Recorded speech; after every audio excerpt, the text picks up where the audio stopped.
Graças e paz de Jesus. Amém?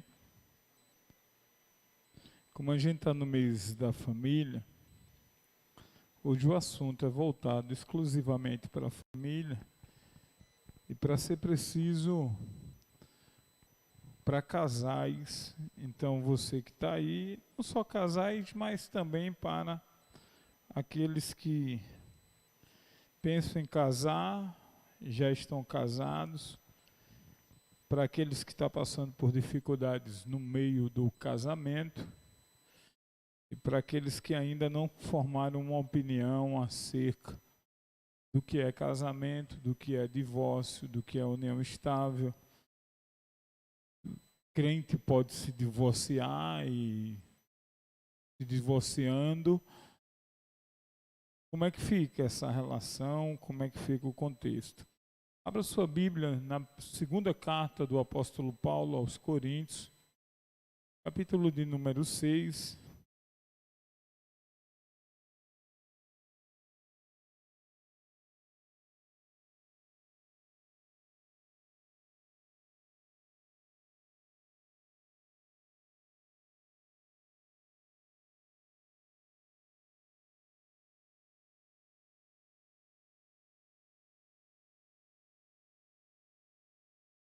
Tudo tem um princípio, para todas as coisas tem uma razão.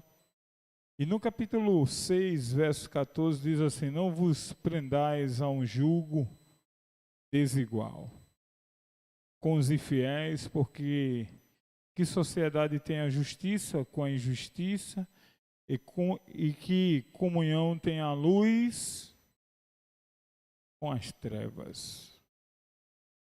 Com as trevas.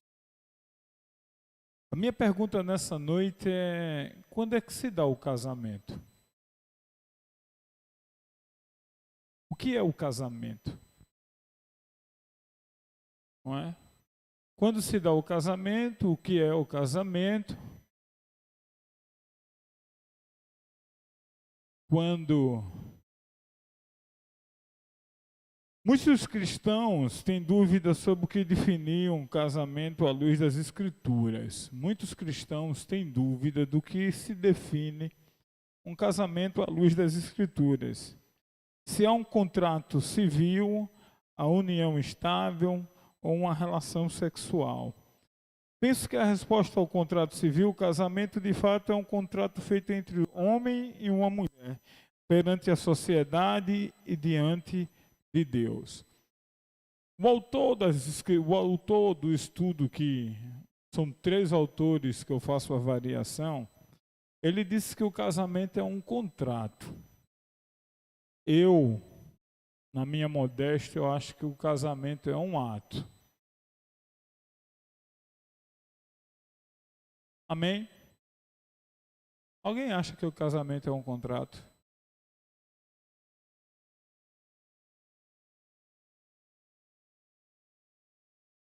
Alguém acha aqui que o casamento... Pode falar, viu, irmãos? Vamos participar. Para ficar bem interativo aqui a nossa doutrina. Você acha que o casamento é um contrato ou é um ato? Vou começar a tumultuar. Mas quando o casamento se acaba, não tem um negócio de discussão de bens, né? Não é? União parcial de bens, união universal de bens e o termo do separação total de bens, não é? Só que essas são as modalidades dos atos e de bens. Mas entre o casamento ser um contrato e um ato, eu acredito que o casamento é um ato. Por que as pessoas se casam?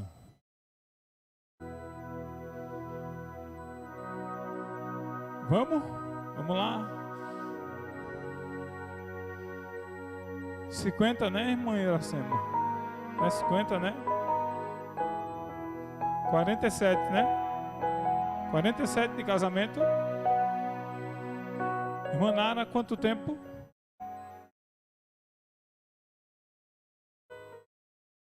38. Diana e Marcos? 01. Hã? 9 anos de casamento. Irmã Jace, irmão Hélio? 20? 27. Jana e Eric? Fazer 10. Ione Washington?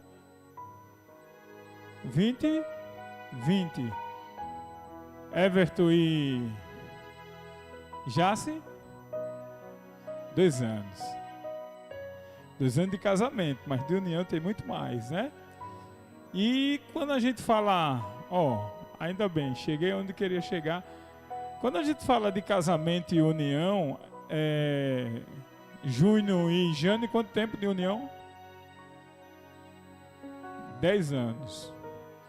Quando a gente fala de casamento e união, a irmã Betânia tem 2, mas de união, 22 de união. E de união declarada, 3, 4, né? Semiramis com o Ricardo?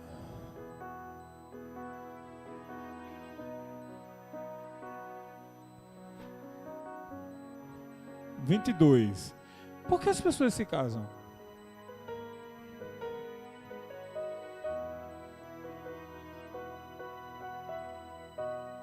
Pastor, eu me casei com essa coisinha que está aqui do meu lado. Eu me casei com essa criatura bonitinha aqui do meu lado, porque eu botei os olhos nela e fiquei nem sem saber nem o que dizer de tanta beleza que vi à minha frente. E disse assim: essa mulher vai ser a minha esposa, esse homem vai ser o meu marido. Se arrepende?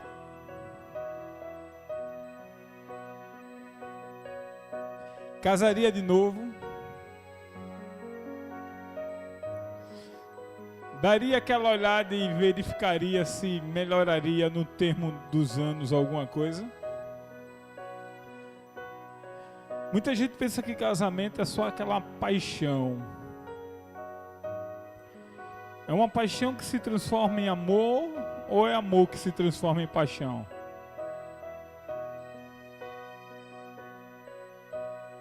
Porque na paixão a gente faz um bocado de loucura.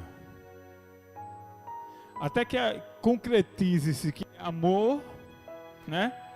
Existe uma paixão. Algo que arde. Olha o poeta. Um fogo que não se vê. Ferida que dói e não se sente. Aí a gente se apaixona. O tempo passa. Aí nasce 2, baixa só um pouquinho aí, pessoal da mídia. A gente fica com uma dúvida muito grande. Isso foi paixão ou desespero? Isso foi amor ou porque eu não queria estar sozinho?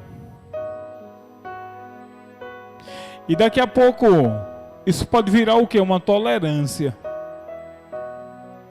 Você conhece alguém que se tolera?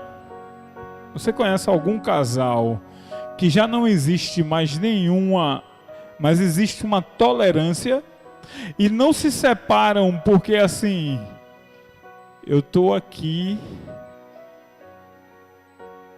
e como é que eu vou fazer sem ele? Ruim por ruim, é melhor ficar aqui. Sim, faltou a irmã Sueli. Quantos anos mesmo? 28, né? Ruim por ruim, eu vou ficar aqui. Eu conheço gente assim. Mas pastor, então o que é que eu faço? Eu acabo o casamento? E aí? Me diga aí alguma coisa? Na sua concepção, o que é casamento? Alguém, vá falando aí, o que é um casamento?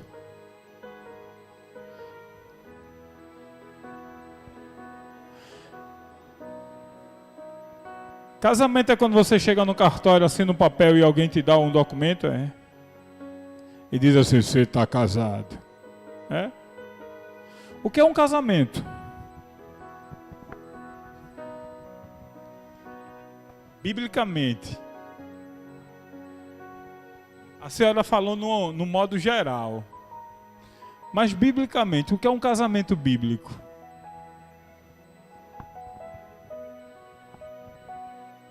É uma união, uma aliança de duas pessoas ou de um homem e de uma mulher? Bíblico. Casamento, eu estou falando de casamento bíblico. Alguém pode estar ouvindo aí, pode dizer, pastor, eu estou falando de casamento bíblico. A gente sabe que existem as uniões e outros casamentos. Mas eu estou falando no culto de doutrina, para a minha igreja e para as pessoas que estão ouvindo, eu estou falando do casamento segundo as escrituras sagradas. Então o casamento é a união de duas pessoas. De duas pessoas? Do homem e da mulher, porque o texto bíblico deixará o homem a sua casa e se unirá à sua esposa, sua mulher, e os dois serão uma única, uma só carne. Na questão de união, quem criou o casamento, quem criou esta união e quem criou a família foi Deus. O termo não vem como casamento, vem como união, certo? De um homem e de uma mulher, que um deixa o seu lar, vai se unir a ela, o cordão umbilical vai ser cortado, ele vai deixar de ser o filho da mamãe, né? É aí que começa o conflito com a sogra, porque ele tem que sair de casa para ser cuidado por alguém que agora não vai ser a mãe dele, vai ser a companheira, vai ser a disjuntora, vai ser aquela pessoa que vai ajudá-lo. Dentro dessa historinha que eu estou contando aqui, eu estou tentando fazer uma introdução que vocês consigam entender, porque o assunto nessa noite é sobre jugo desigual. O que é que eu faço se eu entrar no jugo desigual? Para eu entrar no jugo desigual, eu tenho que ter feito uma escolha.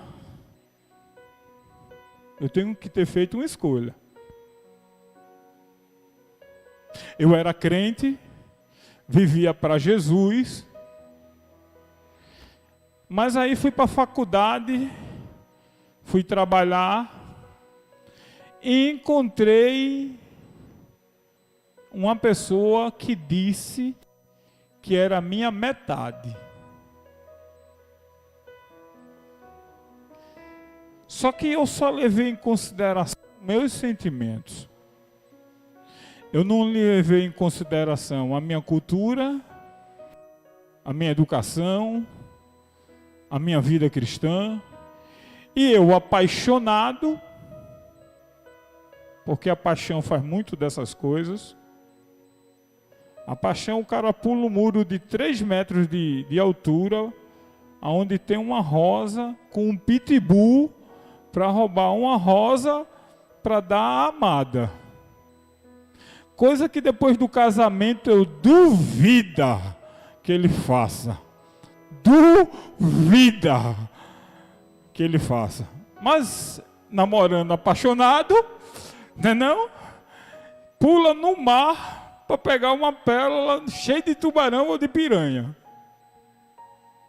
Então, quando a gente está apaixonado, a gente faz umas loucuras que depois que a gente casa, duvida que aconteça de novo, né?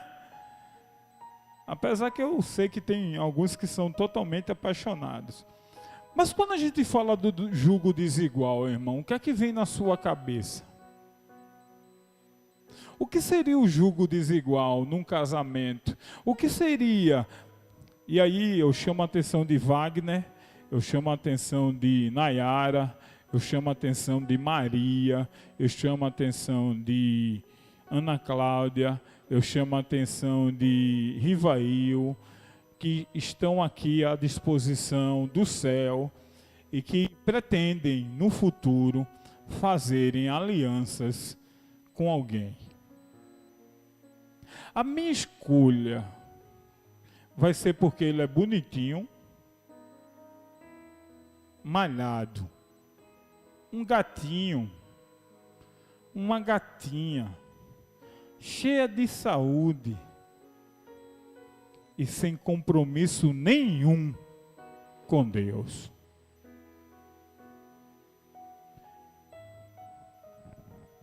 É comum haver dúvidas sobre o que o apóstolo Paulo quis dizer exatamente quando afirmou: não vos ponha em julgo desigual com os incrédulos, porquanto que sociedade pode haver entre a justiça e a iniquidade? Ou que comunhão da luz com as trevas? Será que essa passagem explica o fato do casamento? Para uma compreensão desse mandamento, precisamos analisar a metáfora de Paulo. O jugo que refere ao versículo era a canga que se colocava no boi quando o animal puxava o arado. O objetivo era preparar a terra para fins agrícolas. Quando ia se treinar o boi novo, pegava-se uma canga dupla e colocava-se o animal ao lado de um boi velho. Assim, o veterano, já acostumado a processar a aragem da terra, caminhava lado a lado com o novo, que estava ali, para aprender com mais experiência. O jugo era o que juntava os dois animais, a fim de que juntos desempenhassem uma tarefa. Jugo desigual seria atar um animal maior ao outro pequeno. Um ligeiro e o outro lento, o que acabava atrapalhando todo o processo. Assim era necessário tomar 2 bois compatíveis para que arasse a terra e fosse bem sucedido. O que nos dias de hoje a gente entende como jugo desigual e alguns tentam trazer para o casamento é de alguém que um é crente e o outro não. Também não fica muito distante da comparação metafórica que o apóstolo Paulo fez. Existe uma desigualdade ou não existe? Existe. É o mesmo Deus um do outro? É o mesmo Deus um do outro? Tem a mesma fé? Tem a mesma atitude, os mesmos comportamentos, o mesmo aprendizado? Qual é a chance disso dar certo como casamento? Qual é a chance? 1%. 99% é milagre.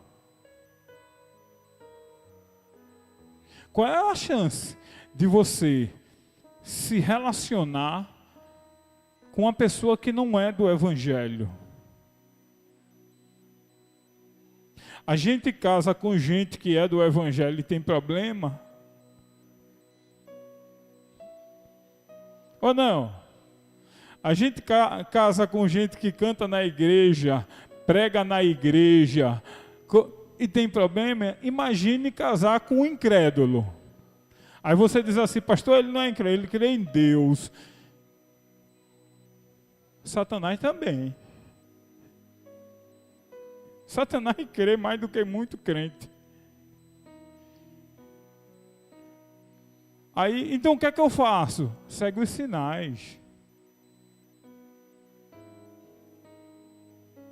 Sabe gente que você olha e está escrito assim: eu vou lhe trair. Você já viu alguém assim? Está escrito assim, ó: você vai sofrer na minha mão. Apesar que muita gente engana, não engana não? Não engana não? Era bonzinho, era educado. Passou a namorar, já quis mandar. Você não fala mais com seus amigos. Volte. Acabe logo, viu, esse namoro. Você já não usa mais tal roupa. Volte. Você já não faz mais isso. Há um descontrole na vida do outro em relação à sua vida. Aí você só tem uma vida, quer mandar em duas. Não, pastor, mas é porque a Bíblia eu li lá que tem que ser submissa. Submissão é proteção. Submissão é cuidado, é zelo. Submissão não é jugo aqui. Não é canga no pescoço. Do boi mais velho com o mais novo. Não, submissão é cuidado, é zelo, é respeito, é cumplicidade. Submissão tem outro sentido. O que o jugo desigual faz na vida do outro é literalmente subjugar o outro. Agora imagine uma pessoa crente e outra que não é. Vou dar aqui um exemplo. Escolha um rapaz que é crente e uma moça que não é. Ela gosta de balada e ele gosta de ir para a igreja. Ela gosta de vir para a igreja, ele gosta de vir para a igreja, ela gosta de ir para a missa.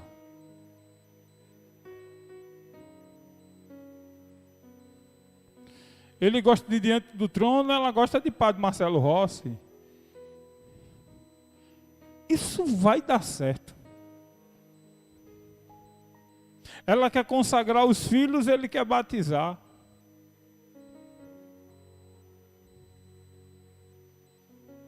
E aí? Ele quer vir para a igreja no domingo, ela quer ir para a praia.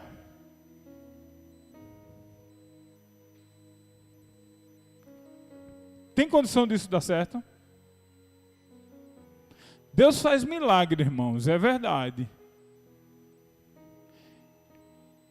Qualquer dia desse eu vou trazer aqui uma pessoa maravilhosa chamada Irmã Aparecida.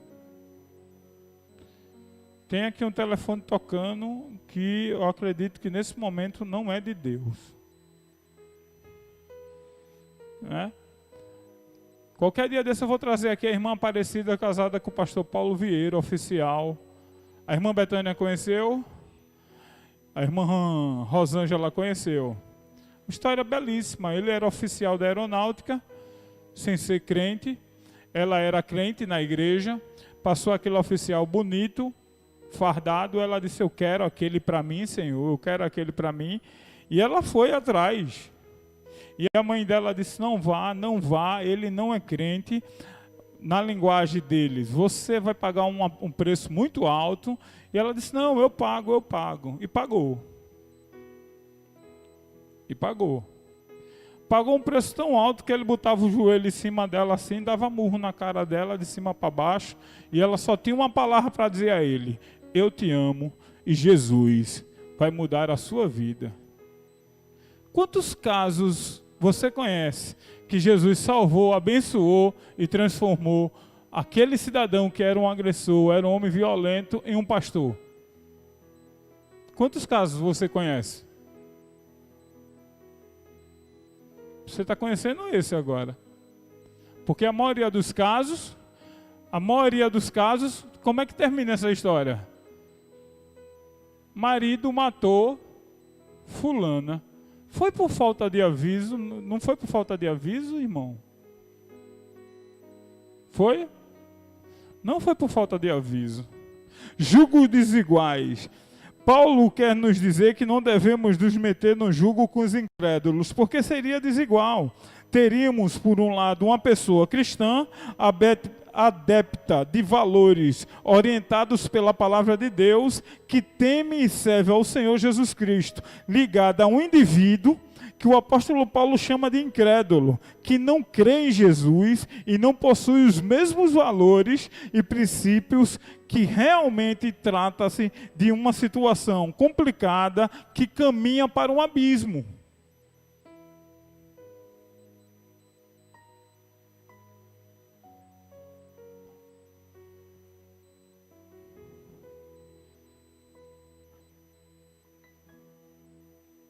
Casei com um incrédulo. Não está dando certo. O que é que eu faço? Vamos lá? Me divorcio?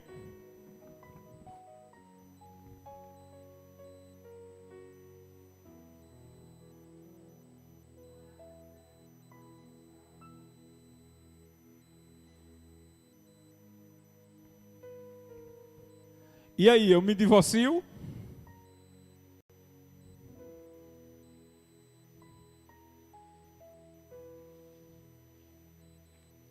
Primeira Coríntios 7, 15.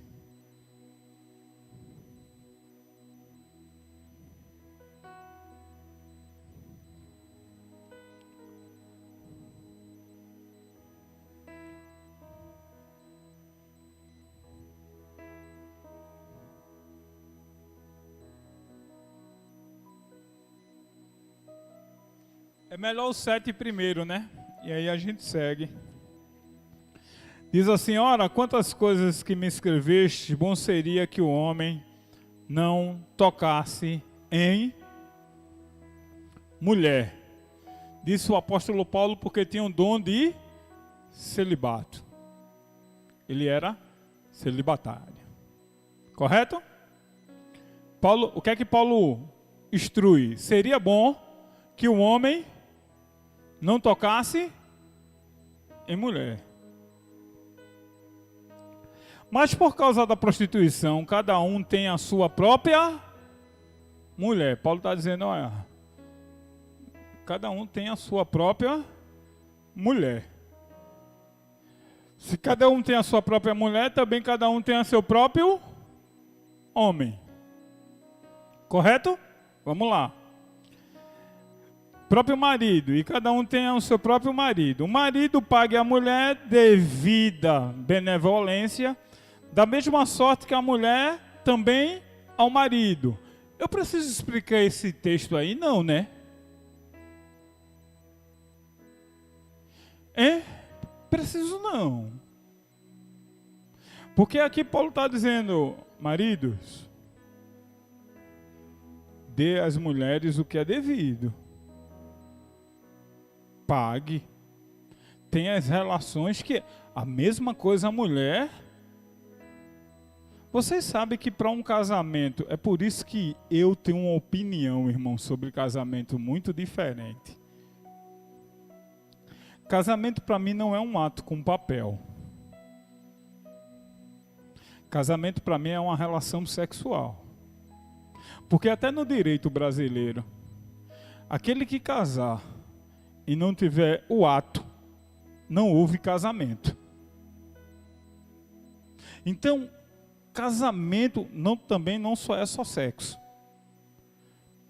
Porque a própria lei diz que casamento é quando você pensa em constituir família, em estar sob o mesmo teto, em ter reciprocidade. Se um casamento não está munido dessas coisas, está perdendo a característica de casamento e só está ficando sendo o quê? Aí, de fato, o ato se torna o quê? Um contrato. Porque isso vai gerar problemas. Ou não vai? Vai. Vai gerar um divórcio. E quando gerar um divórcio, vai gerar problemas. E a argumentação de um diante do juiz pode ser este versículo 3. Ou um, ou outro. Veja como isso é sério. Então, casamento não é só lavar, passar, cozinhar. Não. Casamento está munido de muitas coisas. De cuidado, de zelo. Não é só um que trata do outro, mas é de ambas formas. Há reciprocidade. Uma mulher que diz assim, eu não quero ter filhos. Cuidado. E é. Um homem que diz, eu não quero ter filhos. Cuidado. Porque o casamento tem essa instituição. Crescei. Isso não é ordem do Estado, não. É bíblico. Então, eu não posso me dar... Eu quero casar, mas não quero ter filho. Não case. Não, é uma opção minha. Então procura alguém que tenha o mesmo... Cadê que alguém procura o mesmo pensamento assim nessas coisas? Aí vamos lá. A mulher não tem poder sobre o seu próprio corpo. Eita, quem gosta desse termo é o movimento feminista. né? Se a mulher não tem domínio sobre o seu próprio corpo, ela não pode decidir se quer ou não quer ter filho. Ela não pode decidir. A turma vai me amar ouvindo um negócio desse. Ela não pode decidir se vai fazer um aborto ou se não vai. Não, não é assim. Agora, só é a mulher que tem direito, que o corpo dela é do marido? Não, o marido também. O marido também. Aí vamos lá. A mulher não tem poder sobre o seu próprio corpo, mas tem o marido, e também da mesma maneira o marido não tem poder sobre seu próprio corpo, mas também o da mulher. Não defraudais deis um ao outro, senão por consentimento mútuo. Então, se você ler o texto, irmão, você vai entender. Não tem essa, eu estou de consagração, eu estou de jejum, eu estou com dor de cabeça. Não, não funciona assim não. Há um consenso. Eu estou cansado, te vira, toma vitamina, ovo de codorna, amendoim, vai tomar um banho, te vira, cara, dá teu jeito. Dá teu jeito. Não, porque... Agora eu me lembrei, Rivaio, da história do camarada. Pastor, é proibido fazer sexo todo dia. É proibido. É pecado eu fazer sexo todo dia. Não, não é pecado. Agora mentir é. Né? Mentir é. Entendeu? Mas também não é assim desesperador, não. Só que hoje em dia, e aí a gente está num domingo é dia das mães e tal, e eu já falei isso aqui para a igreja num culto de doutrina. O que é prostituição? O que é prostituição? É negociar? É negociar o quê? O corpo, né? Correto? E quando a mulher casada ou o homem se prostitui no casamento, como o pastor se prostitui? Ele fez isso comigo, então ele vai passar uma semana sem ter nada. Ou vamos piorar? Ou vamos piorar a situação? Ele só vai ter se ele me der tal coisa. Tu está fazendo o quê? Como é o nome disso? É prostituição também. Não tem nada com negócio, não. Veja como isso é sério. Aí vamos lá. Não vos defraudeis uns aos outros. Está aqui escrito. Por consentimento mútuo ou por algum tempo para vos aplicares a oração e depois ajuntai-vos outra vez para que Satanás vos não tente pela vossa incontinência.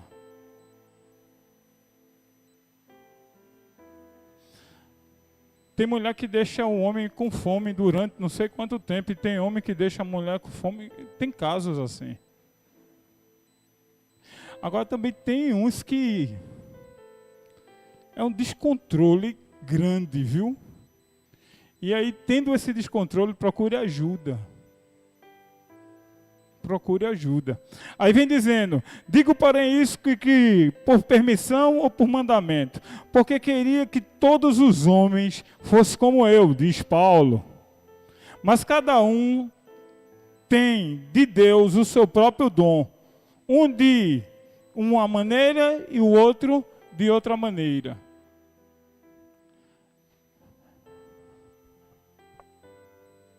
Vocês, as mulheres, vão entender o que eu quero aqui dizer nessa noite. E tem mulher que diz assim, pastor, eu acho que o meu não passava uma semana.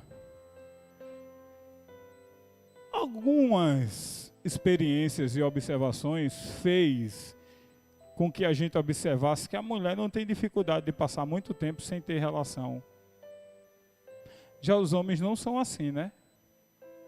Tanto é que quando o marido morre, tem mulher que,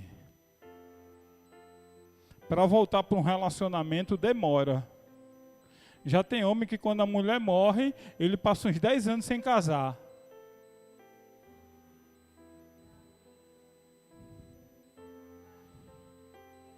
Porque, olha, vocês não estão vendo aqui não, viu? Mas as mulheres aqui disseram, Sim, eu conheço gente que se a mulher dele morrer, ele passa uns 10, 20 anos para, eu acho que, voltar a ter vida.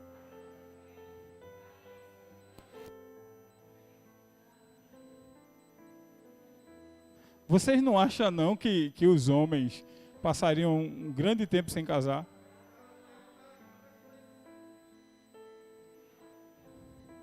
Pois eu acredito em Washington, eu acredito em Marcos, eu acredito em Eric, eu acredito em Everton, eu acredito em Givaldo, eu acredito em Hélio, eu acredito em Ricardo, eu acredito em Marcos, eu acredito no irmão Rivanildo, eu acredito em Júnior, seu Bezerra.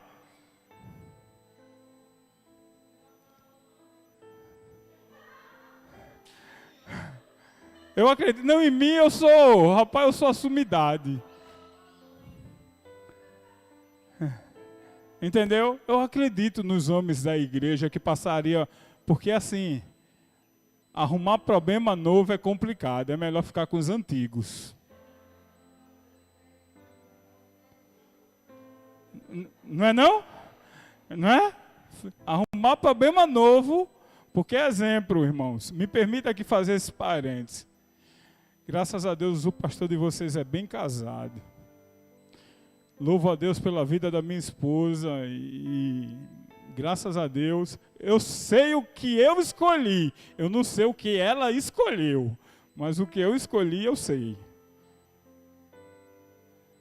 Mas se aventurar aos 43 anos, o Washington, com uma boizinha, que vai cobrar ciúme, que não vai entender ministério, que não vai entender minha vida, é melhor ficar solteiro. Não é não. E principalmente no mundo de hoje. Principalmente no mundo de hoje. Eu acredito que não só os homens daqui, mas as mulheres daqui, eu acredito que pensaria 2 vezes em entrar em um novo casamento. Porque o mundo não está do tempo que a gente começou a namorar para casar, o mundo não está mais dessa forma. O mundo está descartável. O mundo está solúvel. O mundo está assim. Não dá certo, acaba. Arruma outro. A fila anda, o carro corre, a banda toca. A catraca gira. O mundo está assim, fiquei com uma posição meio estranha, mas mantenha a ordem. Entendeu? Mas você está entendendo como é que tá as coisas nesse mundo aqui? Então, entrar em julgo desigual, irmão, é um estado de desespero da alma. Entendeu, Wagner? Entendeu, Nayara? Entendeu, Maria? Entendeu, irmão Rivail, que já teve uma experiência muito boa, né? Entendeu, irmã Cláudia, que também teve uma experiência muito boa. Entendeu? Então, entrar num jugo desigual, onde tem falta de respeito, falta de comunicação, falta disso e daquilo, já basta os erros que a gente comete no dia a dia da vida. E errar, olha, casamento é igual ao jogo da loteria. Quando você acerta, pense numa felicidade. Mas também quando você erra, porque você acertou 5 pontos, tirou na quina, bateu com a testa, rasgou, é para você desmantê-lo na vida. Aí você vai chegar na igreja, você é crente, você tem uma formação evangélica, você é temente a Deus, você tenta fazer tudo direitinho, mas fez uma besteira. Aí você entra no jugo desigual e aí começam os conflitos dentro de casa. A gente vai piorar aqui o quadro. Tenho certeza que eu não vou terminar esse assunto porque ele é muito grande. Exige um pouquinho de paciência, porque tem muito texto que fala a esse respeito. E é um assunto complicado para a igreja do século 21. Eu tive aqui nessa igreja gente que queria que pessoas voltassem ao primeiro casamento. Abandonasse o atual e voltasse ao primeiro casamento. Aí hoje, né, irmã? Hoje passa por uma realidade muito triste. Aonde, o que é que eu faço agora?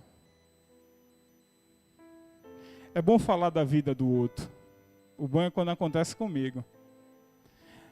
Mas a minha Bíblia diz que a crença religiosa, particularmente o cristianismo, é algo muito forte, que mexe com todos os aspectos da vida de uma pessoa. A religião influenciará em tudo, nos negócios, no trabalho, na amizade, da maneira como se veste, no comportamento público. Portanto, está ligado de modo formal a outra pessoa, que pensa e age radicalmente de uma maneira diferente, vai trazer para a sua vida muito desconforto. Paulo afirma e diz, devemos nos colocar em situações de não devemos de forma nenhuma nos colocar em julgo desigual, pois essa relação não funciona. O matrimônio é de fato uma espécie de julgo, no bom sentido. Como assim, pastor? Vamos lá. A é casado com B. A é casado com B.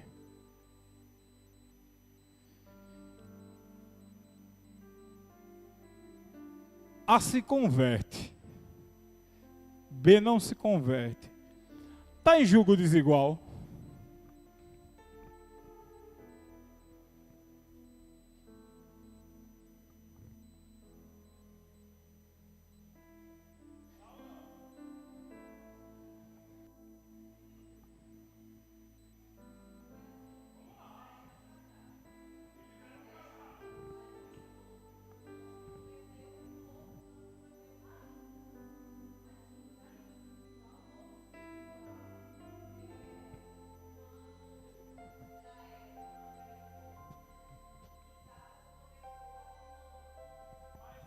A pergunta é clara assim, Jana.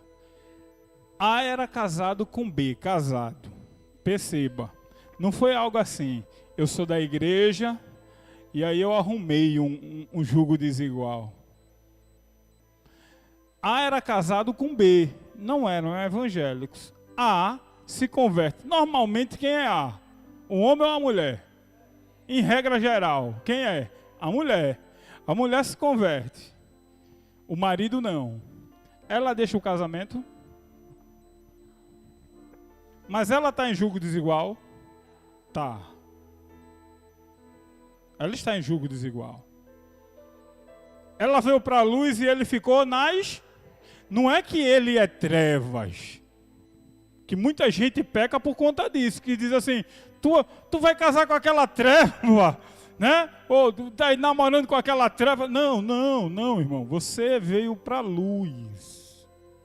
É por isso que o texto vai falar que a mulher santificada santifica o seu marido. Ela tem necessidade de acabar o casamento dela? Não. O homem tem necessidade de acabar o casamento dele? Não. Muito pelo contrário, ele passa o quê? A ser santificado por quem? Pela mulher. E ela tem que fazer o seu papel como o quê? Como serva do Senhor. Mas aí vai entrar outras ações que para esse horário tem de menores no nosso canal e tem de menores presentes. Né? Eu sei, eu botei logo ali, mas joguei para cá também. Entendeu? Que a gente não vai poder conversar muito. Mas exemplo, eu só vou falar aqui por cima e alguns vão entender. Você não era crente, vivia aquela vida do mundão. E a sua vida era bagaceira. Pastor, como assim bagaceira? Você está entendendo? Pode perguntar, Júnior. Levanta a mão. Sua vida é bagaceira. A mulher agora está na igreja. Então, existem algumas práticas que está no capítulo 7 e o texto vai falar de corpo, o corpo da mulher, o corpo do homem. Vai entrar umas práticas aí que mexem muito com a cabeça do crente. Ou não mexe? É porque a gente está num horário nobre, não pode falar de muita coisa. Mas teria algumas perguntas a fazer. Isso pode, isso não pode, isso é permitido, não é permitido, o que é permitido, sei lá o que é, né? Olhe para a Bíblia. Eu não preciso responder isso a você. É só você ler o capítulo 7. Entender que o corpo da mulher é de quem? É de quem? Do homem. E o corpo do homem é da mulher. O que é que a Bíblia está dizendo aqui? Tem que ter o quê? Consenso. Tem que ter o quê? Eu não vou jamais me intrometer no seu casamento, meu filho. Eu jamais vou me intrometer nas suas relações. O que é que eu vou fazer com você? Eu vou pegar a Bíblia e vou dizer, é com você. É o que a sua consciência lhe julgar. Só que tem textos aqui que vai de encontro a muita coisa. E na atualidade, irmãos, pasmem o que eu vou dizer, não é os jovens casais que estão inventando fantasias, não. É os antigos.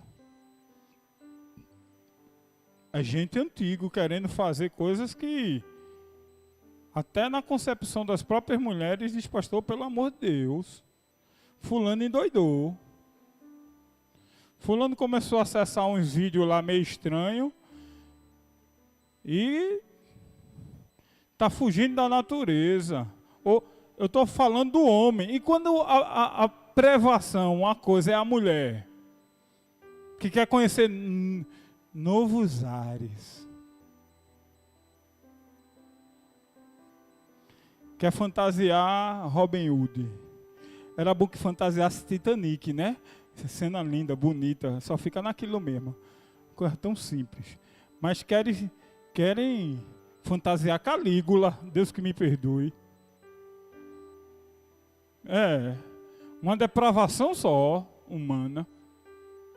Aí vai de encontro à Bíblia? Não sei. Porque a Bíblia está dizendo alguma coisa a respeito disso? Tá não, meu filho. A Bíblia está dizendo que o corpo do homem é da mulher e da mulher é do homem. Então cada um se vire. A consciência é de cada um. Parada é quando você escuta testemunho de mulheres que dizem que foram violentadas pelos próprios maridos. Mas aos outros, digo eu, não o Senhor. Aí Paulo começa. Quando Paulo diz, digo eu, não o Senhor, deixou de ter o mesmo peso, ele é apóstolo.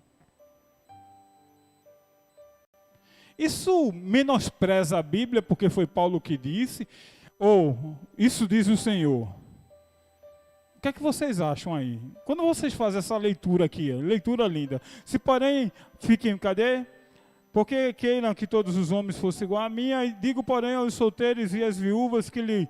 Olha, irmã Rosa, os solteiros e as viúvas, né? Que lhes é bom se ficarem como eu, mas se não podem conter-se, casem-se. Porque é melhor casado do que abrasar-se. Todos os casados mando, não eu, mas o Senhor, que a mulher se não aparte do seu marido. Se, porém, se apartar, que fique sem casar, ou que se reconcilie com o marido, e que o marido não deixe a mulher. O Senhor disse isso, certo? E o que é que a gente pensa do divórcio?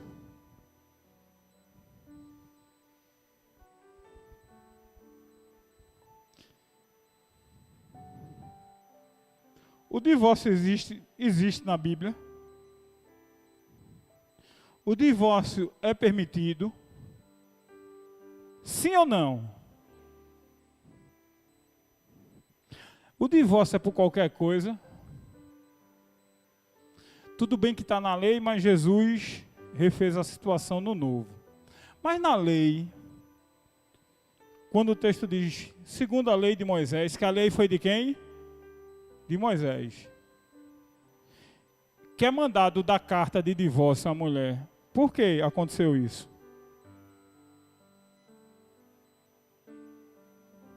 Porque senão os homens iam matar as mulheres para se divorciar. Então, para não matar as mulheres, o que foi dado às mulheres? Não quer ela mais não sei o quê, carta de divórcio. Pela dureza do vosso coração. Mas quando Jesus chega e diz, olha, foi dado carta de divórcio pela dureza, senão os homens matavam. Mas agora eu digo eu, que não se divorcie da sua mulher. Só em que caso? Só tem esse caso. Alguém pode dar carta de divórcio só por causa de adultério ou tem outro caso? Ou tem mais 2 casos? Ou tem mais 3 casos? Ou pode dar carta de divórcio por qualquer coisa? Ah, pastor, eu casei e aí na lua de mel, aí pastor, eu não gostei não. E aí eu queria trocar. A miserável. Nessa hora não desce o anjo Miguel com a espada na mão para cortar tua cabeça, infeliz. E não é só no casamento não, é com o tempo também. Eu não estou gostando mais não. Tá ruim. Tá bom não. Vamos, igreja, quando é que a gente pode dar carta de divórcio? Vamos lá discutir isso?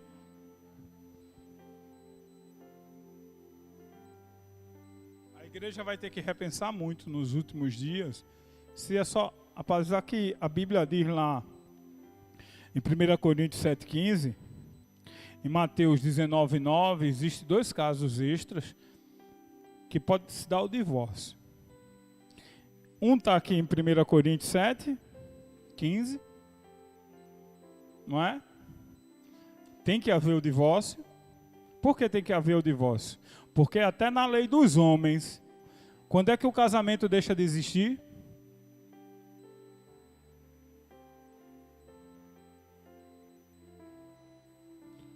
Quando é que o casamento deixa de existir? Quando não está sendo consumado. 2.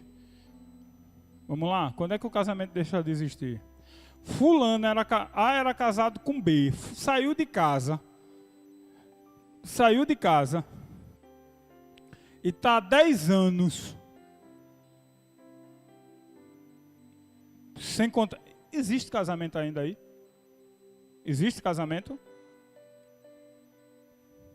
2 anos e 1 dia.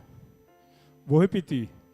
2 anos e 1 dia, tu perde teus bens, tua casa, tua fazenda, teu carro, teu gado, tudo, se tu sair de casa e não der notícia. Não existirá mais casamento. Existirá o quê? Um papel que informa que um dia tu foste casado. Mas casamento... Não, mas... Se fulano morrendo, eu sou viúva. 2 anos, 5 anos. Não, minha filha. Esqueça isso. Pode esquecer. Então, um dos casos é por abandono. Hoje, o direito brasileiro, Semi, eu não sei se você está acompanhando aí no direito de família, hoje a gente já fala de uso capião para abandono de lar. 2 anos, abandonou lá, 2 anos, acabou-se. Não tem mais o que discutir.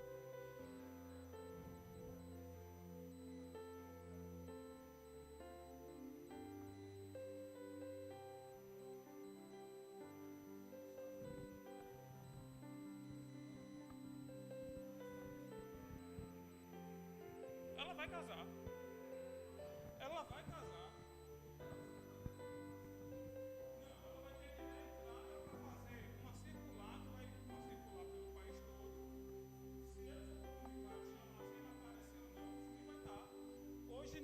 necessariamente tem a necessidade de alguém aparecer em juízo para dizer que não quer. Hoje a gente casa por procuração e se divorcia por ausência. Simples. É simples. Não tem muito o que...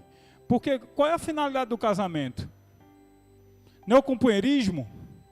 Não é o cuidado? Não é o zelo?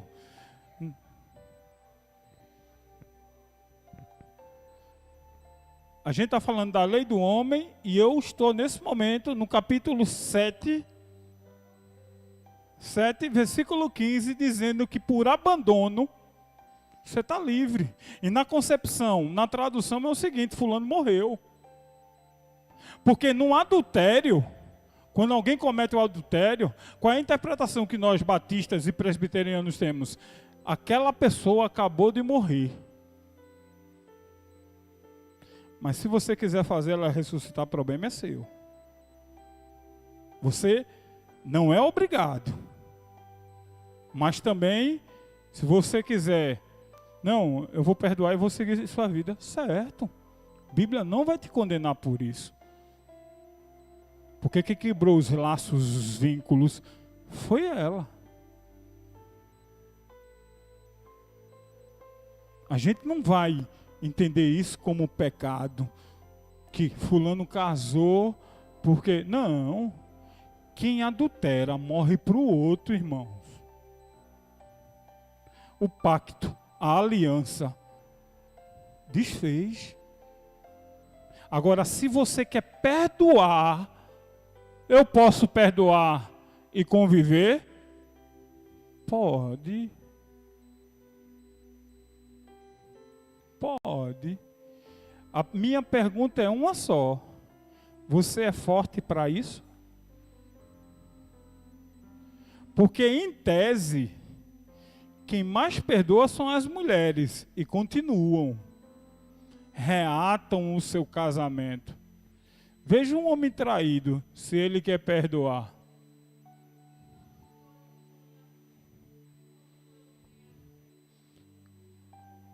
Todos os dois estão mortos. Não existe mais casamento aí. Se os dois estão em adultério, os dois...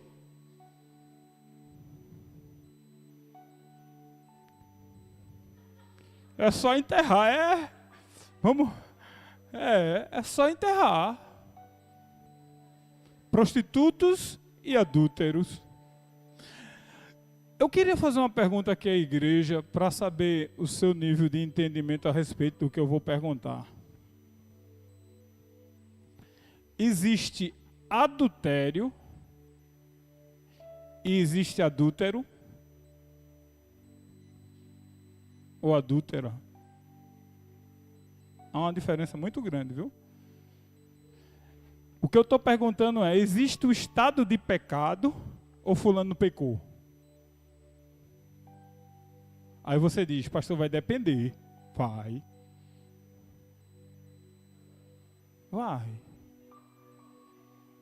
Quem vive em adultério? Quem é que vive em adultério? É aquele que teve um relacionamento aqui agora, ele está em adultério ou ele adulterou? Ele adulterou. Como é que ele vive em adultério? Ele ainda casado com a mesma pessoa, ele é um serial killer. Não? Vive matando-se e matando. Matando-se e matando.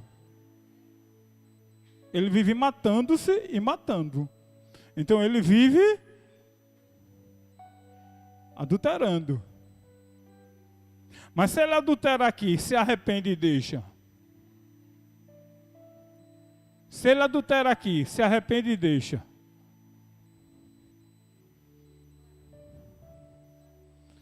Ele praticou, arrependeu-se, deixou. O que é que acontece? Ele alcança a misericórdia. Correto? Mas o diabo sempre é sujo. Um dia o teu pecado e o teu demônio bate na tua porta. Aí tem gente que pensa que faz as coisas escondido e vai continuar escondido. Vai não, viu, meu filho? Um dia o anjo vem arrumar a casa e levanta o tapete. E aí o que era só sujeira, virou agora o quê? Porque é carne. Carne. Aí Isaías chama de trapo de imundícia. Aí o que era só sujeira, que era só lavar, e estava tudo novo, é dúbio esse sentido, é não, irmão. Era só pedir, reconciliar-se. Estava tudo novo, mas ficou lá escondido, e é carne. E a Bíblia diz que pecados na carne são pagados aonde? Na carne. E se é pago na carne, o que é que acontece? Apodrece. E tudo que apodrece tem cheiro bom ou cheiro ruim? Ruim. E quando tem cheiro ruim, além de se apodrecer, ainda quer apodrecer a vida de terceiros. Quer levar infecção, podridão para a vida dos outros. O assunto não terminou, viu? Eu vou, por conta do horário, mas o assunto é um assunto de família, é um assunto de casais, é um assunto de vida. E aí eu tenho uma listagem de textos para a gente discutir sobre essa questão. Porque eu já falei para alguns, quando você tem uma relação sexual ilícita, você abre uma aliança espiritual. E para desfazer esse negócio dá um trabalho grande. E pastor, não é só clamar no sangue o nome de Jesus. Funciona assim não, viu? Porque vai ficar restícios que, dependendo de quem for, leva por uma vida. Quer ver um exemplo? Existe um livro chamado Pastores Impuros. O autor do livro diz que o adultério é como uma virgem que perde sua virgindade. E depois que perde, tem jeito? Mas nunca. Quer ver uma passagem bíblica que demonstra isso? Vou lhe dizer. Está lembrado do rei, do grande rei, Davi? Davi pecou no quê? Na carne. O que foi que o profeta disse a ele? Deus te perdoou, Davi. Mas a espada não vai sair de dentro da tua casa. Tu vai aprender pelo que tu fizesse. Aí você vai dizer assim, puxa vida, pastor, é sério. Pecados da carne, irmãos. Ore, porque é a carne que paga, viu? E paga caro, e paga de várias formas, e paga de várias maneiras, prejudica ministérios, prejudica a vida social, prejudica a vida pessoal, prejudica a vida conjugal, prejudica muitas vidas. Pastor, tem cura? Tem, em Deus. Deus querendo. Pastor Marcos Gregoriano, se eu não me engano, pecou. Eu acho que vocês conhecem. É o pastor do Ministério Apacentar. Quando Deus chegou para ele e disse, vou lhe levantar, mas não vai ser do seu jeito não, vai ser do meu.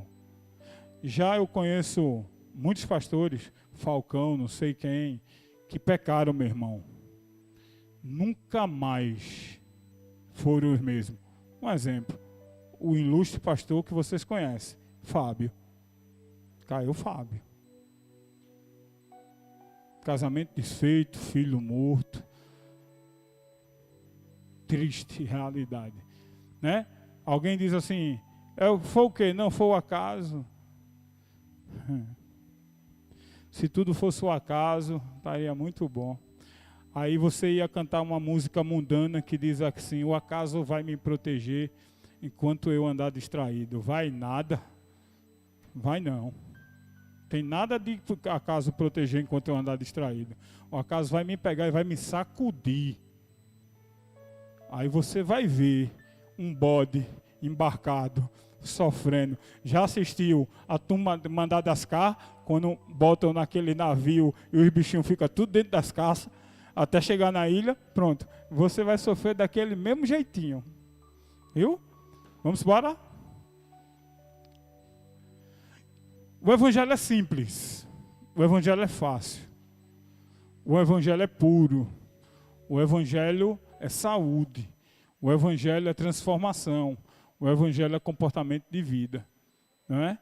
Então, lê as escrituras. Tudo que for fazer, olha, dá uma comparada aí. Vê se dá para fazer isso daqui não dá certo não. Viu? Isso daqui não dá certo não. É por isso que eu digo, a minha responsabilidade, irmãos, para com vocês como ovelhas, é muito grande. Porque um dia Deus vai me cobrar tudo que eu falei e tudo que eu deixei